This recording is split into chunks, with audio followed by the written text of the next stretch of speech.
If you don't have money or power, isn't happiness hard to come by? Direct. I mean, you can have money and power, but not have any connections with anybody. And You're it- not going to have connections. and it You're not does going to have start, but happiness. it does. I think you ask a lot of people who've had money, it's terrible. You look at any pop star that had all this pile of money, and they're the most miserable people. But even without putting money Wow. and all that down, I think they keep That's it. not. It helps. Let's not be that hard on money. I mean, I never had a problem with it. I've had many years before I had any money, so maybe that's the key. I think the movement from poverty to the middle class is a huge gain in happiness. Yes, in other words, I agree. you're avoiding the It kind wasn't of- my case. Yeah, exactly. I remember poverty. I liked it better when I was Right. not there. And nobody is putting any of that down. The point is that right now, look around and millions of people are completely burnt out. Yes. And they think burnout is the way to success. And they're paying a really high price in terms of their health. And you see... Tell them what made you want to write this book in the first place. Well, You I had an actually accident myself, from being too... collapsed from burnout 7 years ago, broke my cheekbone, got 4 stitches on my right eye, and it started me on this journey of redefining what success is. But collapsed literally at your desk At from my working. desk. That's how you broke your face. You were like, oh. Look, this that's... idea of being always on, if you add, I love technology, I'm always plugged into everything, but it also has a cost. The idea of trying to know everything, to speedily respond to everything, Right. to share all your thoughts all the time through various devices is expensive, emotionally. Crazy. Well, and that's why we can do little things that can turn this around, like get a little more sleep. I had a nap in my dressing room before the show.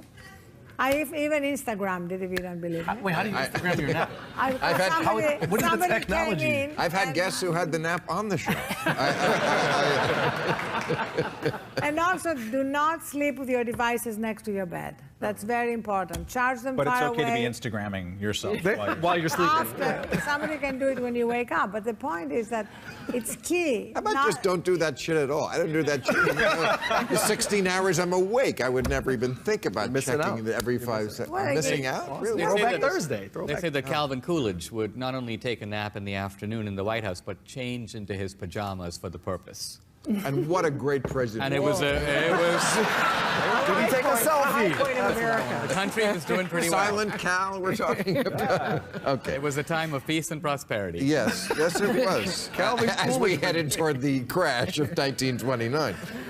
Sister Simone, in the past, people of faith turning out for elections has not been associated with progressive political outcomes. Well, that's true.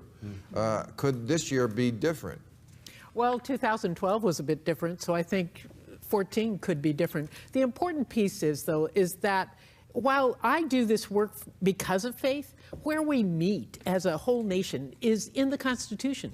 It's all about we the people, and it's a communitarian reality that we the people have got to form this more perfect union. We've got to work together. And so turning out to vote is not only a right, but it's an obligation. We have got to step up to our obligation in this nation. So this, You sure you don't want to run for office? I'm telling a you. lawyer and a She is nun like kill it. right there. I think the I question- have the perfect ticket for 2016. Elizabeth Warren and Sister Simone. boom, mind blown, mind blown.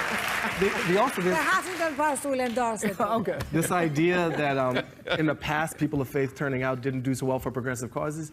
You got to open up the measurement on time in that one, because the whole concept of freedom rides and voter rights in the South, and the whole idea that I can vote now was powered by a lot of religious movements. Just reading it, So, too. I'm not attacking you. I'm just saying to the person who wrote that. Plausible I deniability. think what they're thinking of, they're thinking of Pat Robertson. They're thinking of the recent, The 90s. There had been a huge parasitic. There had been I a hear huge it. gap there Takeover. between Republicans and Democrats and faith vote. I think Obama has put God back into Democratic politics. There was a concerted effort among Democrats after the Bush era to we have to figure out ways to talk to people of faith. So you must be very comfortable with this. Oh, I loved it when he said the first thing in the morning he gets a scripture reading on his BlackBerry. That made me feel very comfortable. Does Mitt Romney supporting minimum wage mean that the rest of the GOP might shift on this issue? Because Mitt Romney today came out for the minimum wage. Now, Mitt Romney was for raising the minimum wage before he ran for president in 2012, and now he's back. So unlike him to flip-flop, but I guess there's a first for everybody. What do you think about that, Mitt Romney for the minimum wage? I think the minimum wage is a minor issue. I think the big issue in our economy is that. Well, not for Excuse people me. who... Mr. Samoa, It is not a minor issue. You misunderstand me. It Preach. is No, at no. the heart of people's struggle. I was trying to make a different point in saying that it was not important. I wasn't saying that it's not important as an issue.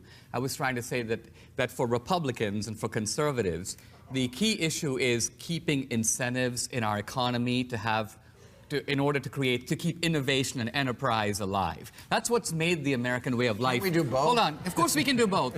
I'm not speaking against While the minimum we're wage doing at all. innovation, It's can't typical of people eat? No, it's typical of Romney. Could I tell you Don't tell about me- Jason? Could I tell you about Jason, who's an entrepreneur You haven't that finished I met? about Robin.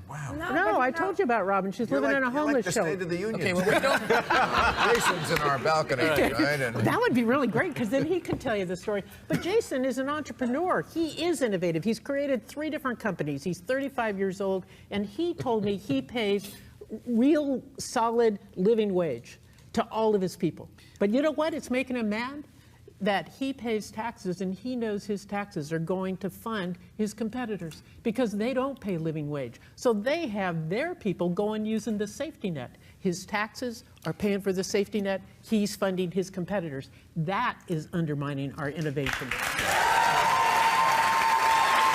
Not that I have any feelings on the subject.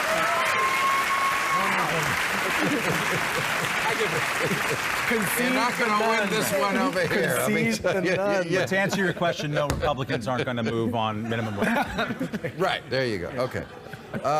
Why does the media Thanks. keep proclaiming that immigration reform is dead, and what can we do to make sure we get the reform our nation needs? Well, they probably keep saying it's dead because it's dead. Right. Yeah. Actually, there's a minor window that's still open.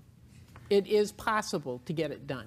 If there's only 2 people standing in the way, John Boehner and Eric Cantor, and if we put enough pressure on them, I think we could actually shake it loose. We have to do it before the July recess, but I think it's possible.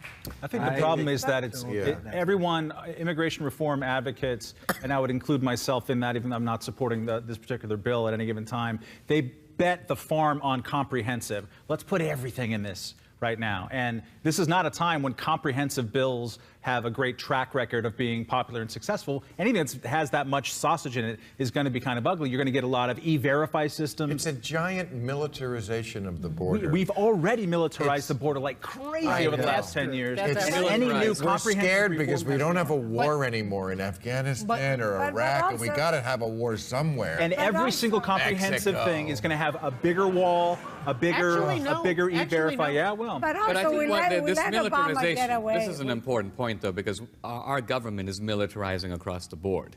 I mean, you mentioned the Bundy situation. It's a little scary when the BLM, land management, shows up with SWAT teams at your house. So whether the guy paid his taxes or not, I don't know. But if I Well, didn't we pay do my know, and he didn't. Yeah, and Yeah. he didn't. He But was he's in a court battle, and my point is there are ways to A resolve. court battle for 20 years. With 4 judgments against it. It was a But to- repo. But to Dinesh's points, there are now dozens of federal agencies that have full police powers. This is a post 9/11 Homeland Security Act thing. So now we have the FDA doing, raids on farmers who sell raw milk, guns at 5 a.m. Well, and then we have, But and we have that's militarized because of the police drug because of war. the drug war. Like every local police department has military hardware, and Which they've is the just been biggest single flush engine of with this it to stuff, do all yeah. these raids on grandmothers because maybe some relative. Well, we thought this was going to happen to the terrorists, the spying, the